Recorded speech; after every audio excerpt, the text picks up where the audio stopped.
Hello guys, welcome to my channel NetCast on WebTech Zone. In this video tutorial, I'm going to show you how to divide numbers in Excel and how the divisions functions in Excel. So here I'm going to show the two columns and how to divide two columns number in Excel.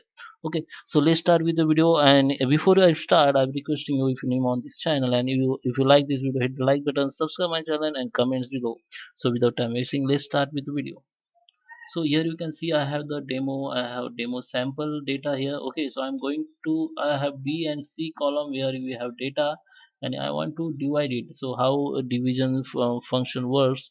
So I have two columns and I want to divide two columns number in this column. So this is my result columns. How to divide?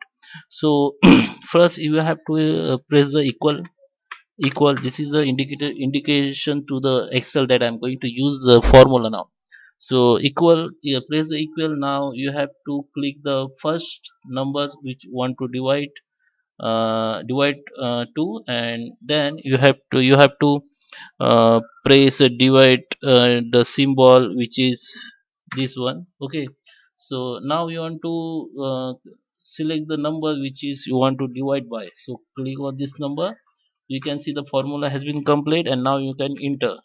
So that is the result. Okay, so now if you want to